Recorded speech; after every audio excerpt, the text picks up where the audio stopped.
माता की, भारत माता की। इंकलाब, इंकलाब, आम आदमी। मंच पर आसीन इस क्षेत्र के बीसलपुर विधानसभा के लोकप्रिय प्रत्याशी डॉक्टर डीपी गंगवार जी, मंच पर आसीन माइनॉरिटी विंग के प्रदेश के अध्यक्ष भाई शकील मलिक जी, प्रदेश के उपाध्यक्ष हैदर भाई, बरेली के जिलाध्यक्ष विनय भाई, हरिशंकर जी हमारे वरिष्ठ उपाध्यक्ष बीसलपुर के, और सुरेश जी, धर्मपाल गंगवार जी जो हमारे प्रत्याशी हैं, अवनीश मिश्रा जी जिलाध्यक्ष यूथ विंग, और आप सबका हृदय की गहराइयों से स्वागत और अभिनंदन करता हूं। साथियों और दोस्तों, 2 दिन के बाद इस विधानसभा में चुनाव होने जा रहा है। अपने वोट की ताकत से आप ये फैसला करेंगे कि इस क्षेत्र से कौन आपका विधायक होगा। बीजेपी वाला होगा, सपा वाला होगा, कांग्रेस वाला होगा, बसपा वाला होगा, या आपके बीच एक पढ़ा लिखा योग्य डॉक्टर प्रत्याशी डॉक्टर डीपी गंगवार इस क्षेत्र के विधायक होंगे। ये फैसला आपको, ये आपको अपने उंगली की ताकत से करना है, एक वोट से करना है। आम आदमी पार्टी के बारे में लोग पूछते हैं, कहते हैं आपका वोट बैंक क्या है, वोट बैंक क्या है? तो मैं उनसे कहता हूं, हमारा कोई वोट बैंक नहीं। हमारा वोट बैंक वो है जो 300 यूनिट बिजली फ्री चाहता है, जो शिक्षा अच्छी चाहता है, जो अस्पताल अच्छे चाहता है, जो 5,000 रुपए बेरोजगारी भत्ता चाहता है, और माताओं बहनों के लिए 1,000 रुपए प्रति माह चाहता है। वो हमारा वोट बैंक। जो किसान फसल का दाम 24 घंटे के अंदर अपने खाते में चाहता है, वो हमारा वोट बैंक है। क्योंकि वोट बैंक बनाने वाले, ये जाति धर्म की राजनीति करने वाले, ये हिंदू मुसलमान के नाम पे, अगड़ा पिछड़ा के नाम पे आपको लड़ाने वालों ने, ये वोट बैंक वालों ने आपके बैंक 75 साल में खाली करके आपको कंगाल बनाने का काम। अभी मैं आदित्यनाथ जी को सुन रहा था, वो कह रहे थे अगर दूसरी पार्टी को वोट दिया, अगर बीजेपी को वोट नहीं दिया तो उत्तर प्रदेश बंगाल हो जाएगा, केरला हो जाएगा, जम्मू कश्मीर हो जाएगा। तो मैंने कहा आदित्यनाथ जी, उत्तर प्रदेश बंगाल हो जाएगा कि नहीं हो जाएगा, लेकिन अगर आदित्यनाथ जी को वोट दे दिया तो कंगाल जरूर हो जाएगा, कंगाल जरूर हो जाएगा। क्या किया 5 साल में आपने? 5 साल पहले आप आए थे तो आपने कहा था ना गुंडा राज, ना भ्रष्टाचार, अब की बार भाजपा सरकार, और आपको 325 सीटें उत्तर प्रदेश के लोगों ने दिया। लेकिन 5 सालों में उत्तर प्रदेश की जनता का क्या हाल किया, ये आपसे पूछना चाहता हूं। अगर गुंडा राज की हम बात करें तो रात को 2 बजे एक गरीब की बेटी हाथरस में जला दी गई, बताइए वो क्या था।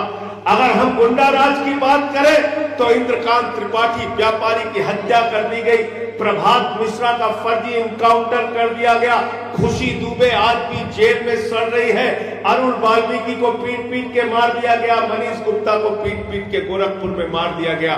गुंडा राज की अगर हम बात करें तो छोटी छोटी बच्चियों के साथ बलात्कार की घटनाएं उत्तर प्रदेश में हुई। मैं पूछना चाहता हूं आदित्यनाथ जी, आप कैसे गुंडा राज दूर करोगे जब आपका गृह राज्य मंत्री, उसकी गाड़ी से उसका बेटा 4 किसान और एक पत्रकार को कुचल कर मार देता है। जिस देश का गृह राज्य मंत्री खुद अपराधी हो, उसका बेटा अपराधी हो, उस प्रदेश में गुंडा राज खत्म नहीं हो सकता। भैया मैं सुन रहा था एक गृह मंत्री जी ने कहा, अमित शाह जी ने कहा, उत्तर प्रदेश में 16 साल की लड़की गहना लाद कर रात में 12 बजे घूम सकती है। मैंने कहा गृह मंत्री जी, हमारी बेटियों को सलाह देना बंद कीजिए। रात को 12 बजे अगर गहना पहन के बगैर सुरक्षा के अमित शाह निकल जाए तो उनका क्या हाल होगा पता नहीं चलेगा। गए थे कैराना, अभी कैराना में जाके उन्होंने कहा अब पलायन नहीं होने देंगे। मैंने कहा क्यों भाई? 5 साल में ट्रंप की सरकार थी, ओबामा मुख्यमंत्री थे उत्तर प्रदेश के, लालू प्रसाद यादव जी उत्तर प्रदेश के मुख्यमंत्री थे। नहीं, देश के प्रधानमंत्री नरेंद्र मोदी जी हिंदू, देश के रक्षा मंत्री राजनाथ सिंह जी हिंदू, देश के गृह मंत्री अमित शाह जी हिंदू, उत्तर प्रदेश के मुख्यमंत्री आदित्यनाथ जी हिंदू। जब ऊपर से लेके नीचे तक सारे जगहों पे हिंदू बैठे हैं तो मुझे बताओ तुम्हारे रहते हुए हिंदुओं का पलायन कैसे हुआ? अपने पद से इस्तीफा दो, आपको अपने पद पर बैठने का अधिकार नहीं। नकली बातें चुनाव में करते, शिक्षा की बात नहीं करते, बिजली की बात नहीं करते, पानी की बात नहीं करते, बेरोजगारी की बात नहीं करते, किसानी की बात नहीं करते। क्या हुआ हमारे बेटों के साथ? दौड़ा दौड़ा के सड़कों पर मारा गया प्रयागराज में वो बेरोजगार लड़के जो नौकरी मांगने के लिए निकले थे। उत्तर प्रदेश में और देश में बेरोजगारी का आलम क्या है? रेलवे की भर्ती निकली 35,000 भर्ती और उसके लिए 1 करोड़ बच्चों ने फॉर्म भरा। कितने बच्चों ने? 1 करोड़। और वो भर्ती भी जब निकली उसमें घोटाला हुआ। जब उसके खिलाफ आवाज निकालने के लिए लड़के निकले तो पटना से लेके प्रयागराज तक उनको दौड़ा दौड़ा के मारा गया, घरों में घुस घुस के मारा गया। यही लखनऊ के अंदर हमारी सुहागिन महिलाएं, शिक्षा मित्र महिलाओं ने अपना सिर मुड़वा के आदित्यनाथ जी की सरकार के खिलाफ प्रदर्शन किया। पुलिस की भर्ती का पेपर लीक, बीएड की भर्ती का पेपर लीक, बीटीसी का पेपर लीक, टीईटी का पेपर लीक, 14 पेपर लीक हुए बाबा जी की सरकार में। ये सरकार ऊपर से नीचे तक लीक सरकार है, पेपर लीक सरकार। पुरानी पेंशन की बहाली की मांग कर रहे हैं कब से हमारे कर्मचारी भाई कि पुरानी पेंशन बहाल करो। हम 60 साल के बाद अपने बेटे के सामने हाथ नहीं फैलाना चाहते, हम अपने बहू के सामने हाथ नहीं फैलाना चाहते, हमें पुरानी पेंशन दो। मैंने संसद के अंदर कहा 40 दिन कोई सांसद हो जाता है, 40 दिन कोई विधायक हो जाता है, उसको पूरी जिंदगी पेंशन मिलती है। 40 साल जो कर्मचारी रहता है उसकी पेंशन को बंद करके तुमने अपराध किया है। आम आदमी पार्टी की सरकार उत्तर प्रदेश में बनी तो कर्मचारियों की पुरानी पेंशन बहाल की। दिल्ली में केजरीवाल जी ने विधानसभा के अंदर प्रस्ताव पारित किया। रामलीला के मैदान में रैली करके कर्मचारियों को कहा हम पुरानी पेंशन बहाल करेंगे। दिल्ली की सरकार कितना काम कर रही है जाकर आप देखिए। आज दिल्ली में हमारी सरकार बच्चों की शिक्षा के लिए काम कर रही है, मोहल्ला क्लिनिक बना के लोगों के इलाज के लिए काम कर रही है। दिल्ली की सरकार ने हिंदुस्तान में पहली सरकार बनके ये फैसला किया कि हर गरीब के घर में रोशनी होनी चाहिए, लेकिन उसका पैसा वसूला नहीं जाना चाहिए। 200 यूनिट बिजली फ्री और 400 यूनिट आधे दाम पर बिजली देकर दिखाया। गरीब हो अमीर हो, हम सब की एक ही तमन्ना होती है हमारा बच्चा अच्छे स्कूल में पढ़कर निकले, हमारे बच्चे को अच्छी शिक्षा मिले। लेकिन उत्तर प्रदेश के स्कूलों में बच्चों को नमक रोटी खाने को दी गई। हमने देखा इस ठंड के महीने में जब स्कूल खुले थे बच्चे बगैर जूते के स्कूल जाते थे, साथियों स्वेटर नहीं होते थे, बैग नहीं होते थे, ड्रेस नहीं मिल पाए उनको। इनका पैसा कौन खा रहा है? कौन खा रहा है? कस्तूरबा विद्यालय का पैसा जहां बच्चियां पढ़ने जाती हैं, 9 करोड़ रुपए कोरोना के समय में उन बच्चियों के नाम पर निकाल लिया गया, उनके खाने और स्टेशनरी के नाम पर निकाल लिया गया जब विद्यालय बंद।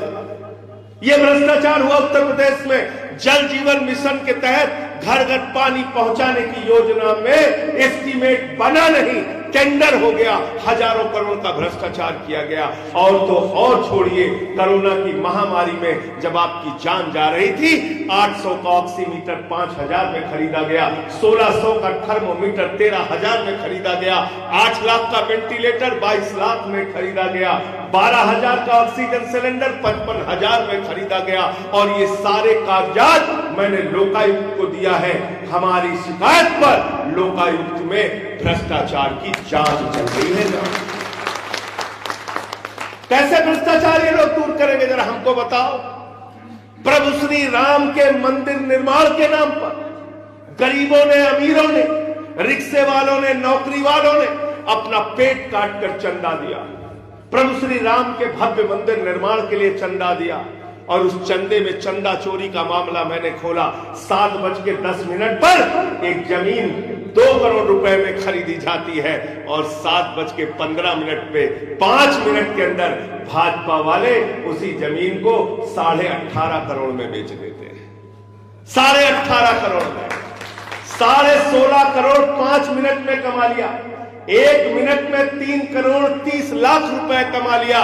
दिन में आप दिन भर मजदूरी करते हैं, आपको 300 रुपए नहीं मिलता। ये बेईमान प्रभु श्री राम के नाम पर 1 मिनट में 3 करोड़ 30 लाख और 5 मिनट में 16.5 करोड़ रुपए कमाने का काम करते हैं। अरे जो राम के नहीं हुए वो आम के कभी नहीं हो सकते। ये ना राम के हैं, ना आम के हैं और न किसी काम के। इनसे सावधान हो जाओ। कानपुर वालों ने बैनर लगा दिया, चंदा चोरों से सावधान। भाजपा पहुंच के फाड़ने लगे। लोगों ने कहा इसमें तुम्हारा नाम तो लिखा नहीं। कहने लगे हमें मालूम है किसके लिए लिखा है। यह हालत हो गई। इसलिए किसान के फसल के नाम पे चुनाव नहीं लड़ते, बच्चों की अच्छी शिक्षा के नाम पर चुनाव नहीं लड़ते, अच्छे अस्पताल कैसे बनाएंगे इसके नाम पर चुनाव नहीं लड़ते, आपकी सड़कें अच्छी कैसे होंगी इसके नाम पर चुनाव नहीं लड़ते, कर्ज माफी क्यों नहीं हुई किसानों की इसके नाम पर चुनाव नहीं लड़ते। चुनाव लड़ते हैं किसके नाम पर? हिंदू, मुसलमान, सिख, ईसाई, अगला, पिछड़ा, दलित, सवर्ण, पाकिस्तान, जिन्ना का भूत सवार हो गया भाजपाइयों के ऊपर। जिन्ना का भूत सवार हो गया। हिंदुस्तान में सबसे बड़ी जिन्नावादी पार्टी कोई है तो उस पार्टी का नाम है भारतीय जनता पार्टी। लाल कृष्ण आडवाणी जी गए थे जिन्ना की कब्र पर मत्था टेकने। लाल कृष्ण आडवाणी जी गए थे और 3 राज्यों में जिन्ना की पार्टी मुस्लिम लीग के साथ सावरकर और श्यामा प्रसाद मुखर्जी ने सरकार बनाई थी। बंगाल में, नॉर्थ वेस्ट फ्रंटियर में और सिंध प्रांत में जिन्ना से भारतीय जनता पार्टी का और जिस विचारधारा से बीजेपी निकली है, दोनों का रिश्ता आज से नहीं वर्षों पुराना है। और पाकिस्तान करते रहते हैं। पाकिस्तान से किसको डर लगता है भाई? किसको डर लगता है? किसको डर लगता है? 130 करोड़ हिंदुस्तान की आबादी है। 130 करोड़ भारतवासियों को 22 करोड़ की आबादी वाले पाकिस्तान से डराना बंद करो। और अगर तुमको डर लगता है भाजपाइयों तो अपने घर से प्रचार में निकलना बंद करो। हमको डर नहीं लगता, हमको बिल्कुल डर नहीं लगता है। पीरे जी पूछिए इनको डर लगता है क्या पाकिस्तान से? ये हमारे साथी हैं डीपी गंगवार जी, आपको डर लगता है भाई पाकिस्तान से? कभी नहीं लगता। शकील भाई आपको लगता है? वो हमसे लगता है आपको? वो डरते हैं, भाजपा को डर लगता है, भाजपाइयों को डर लगता है। बंगाल का चुनाव लड़ेंगे पाकिस्तान से डरो, यूपी का चुनाव लड़ेंगे पाकिस्तान से डरो। और इनका काम खाली झगड़ा कराने का है। बंगाल में गए हिंदू मुसलमान में झगड़ा, बिहार में गए हिंदू मुसलमान में झगड़ा, यूपी में गए हिंदू मुसलमान में झगड़ा, पंजाब जाते हैं हिंदुओं और सिखों का झगड़ा करा देते हैं, हरियाणा जाते हैं जाट गैर जाट का झगड़ा करा देते हैं, महाराष्ट्र में जाते हैं मराठा गैर मराठा का झगड़ा करा देते हैं, गोवा में जाते हैं हिंदू ईसाई का झगड़ा करा देते हैं। ये भारतीय झगड़ा पार्टी है, भारतीय झगड़ा पार्टी। कुछ नहीं मिलेगा इनसे, कुछ भी नहीं मिलने वाला इनसे। सिर्फ महंगाई मिलेगी, बेरोजगारी मिलेगी, अशिक्षा मिलेगी, अस्पतालों की बदहाली मिलेगी, किसान के फसल का दाम नहीं मिलेगा। इनसे कुछ भी हासिल मिलने वाला नहीं है। इनसे सिर्फ झगड़ा आपको मिल सकता है। इसीलिए इनकी पार्टी का नाम हमने रखा है भारतीय झगड़ा, भारतीय झगड़ा पार्टी। अपने मोहल्ले में मत बुला देना, नहीं घर घर में झगड़ा करा देंगे, घर घर में झगड़ा करा देंगे। अभी हिजाब शुरू कर दिया। हिजाब अरे हिजाब पे बात कर रहे हो, ये तो बताओ सरकारी स्कूलों को सुधारने के लिए तुमने क्या किया? बच्चे बच्चियों को आपस में लड़ा रहे हो, ये तो बताओ नमक रोटी उनको खाने के लिए क्यों मिलती है? और मैं आपको ये कहना चाहता हूं, भाजपा से सावधान हो जाना। कभी इनको बच्चियों की जीन्स के पैंट पहनने से प्रॉब्लम हो जाती है, कभी इनको हिजाब पहनने से प्रॉब्लम हो जाती है, कल को हमारी हिंदू बहनें घूंघट निकाल के निकलेंगी, उससे इनको प्रॉब्लम हो जाएगी। हमारी सिख बेटियां सर ढाक के निकलेंगी, उनसे इनको प्रॉब्लम हो जाएगी। ईसाइयों की बेटियां वो सर ढाक के निकलेगी, उनसे प्रॉब्लम हो जाएगी। दलित के घरों की बहुएं वो घूंघट निकाल के निकलेगी, उनसे प्रॉब्लम हो जाएगी। लेकिन मैं आपसे कहना चाहता हूं, मेरी दुश्मन की भी बेटी के सामने, अगर मेरे सामने मेरे दुश्मन की बेटी के साथ भी छेड़खानी करने की कोई हिम्मत करेगा तो अपना जीवन दे के उसकी रक्षा करना।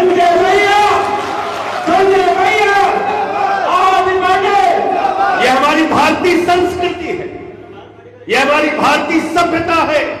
बेटी बेटी होती है, हिंदू की हो, मुसलमान की हो, सिख की हो, ईसाई की हो, गरीब की हो, अमीर की हो, उसकी इज्जत के साथ खिलवाड़ करने की इजाजत किसी को भी नहीं।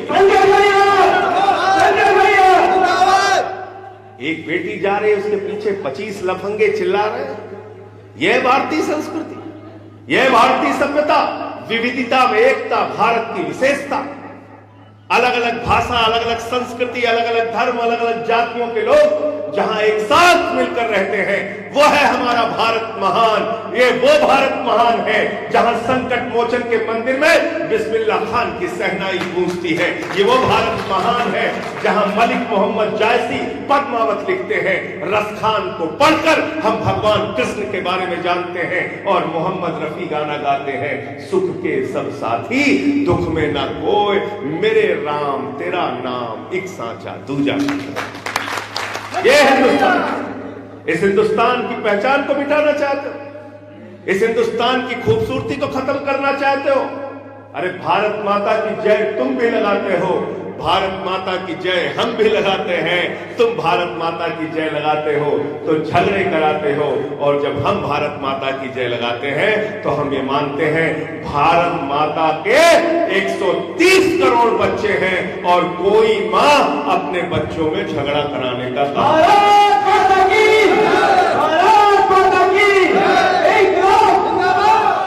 करती है क्या? कोई मां बच्चों में आपस में झगड़ा कराती है क्या? कराती है क्या? तो हिंदू हो, मुसलमान हो, सिख हो, ईसाई हो, 130 करोड़ बच्चे जब खुशहाल रहेंगे, उनके घरों के बच्चे जब अच्छी शिक्षा पाएंगे, जब हमको अच्छा इलाज मिलेगा, तब भारत माता की जय होगी। वो कहते हैं मारो काटो लोगों को बर्बाद करो, और हम कहते हैं बेघर बेदर लोगों को आबाद करो। ये हमारी राजनीति का हिस्सा है। भाई डीपी गंगवार जी यहां से लड़ रहे हैं, और मुझे इस प्रकार की जानकारी मिली है कि समाजवादी पार्टी तो यहां से कभी जीती नहीं, इस बार भारतीय जनता पार्टी को सीधी टक्कर डॉक्टर डीपी गंगवार दे रहे हैं। आप सब लोग मिलकर इनका साथ दीजिए, इस क्षेत्र से आपके विधायक बनेंगे और आपके लिए दिन रात मेहनत करके काम करेंगे, क्योंकि आम आदमी पार्टी काम करने वालों की पार्टी है, शिक्षा देने वालों की पार्टी है, स्वास्थ्य देने वालों की पार्टी है। और अरविंद केजरीवाल ने दिल्ली में क्या काम किया है जाकर देख लें। जब केजरीवाल जी मुख्यमंत्री बने तो सरकारी स्कूल बदहाल थे, बच्चे टाट पट्टी पर बैठ के पढ़ते थे। आज उन्हीं सरकारी स्कूलों में दिल्ली के अंदर एयर कंडीशन कमरे बने हैं, स्विमिंग पूल का निर्माण हुआ है, एथलीट के ग्राउंड बने हैं, हॉकी के ग्राउंड बने हैं, और पिछले 5 साल से इंटर के सरकारी स्कूलों का रिजल्ट दिल्ली में प्राइवेट स्कूलों से बेहतर आ रहा है। ये करिश्मा हमने करके दिखाया है।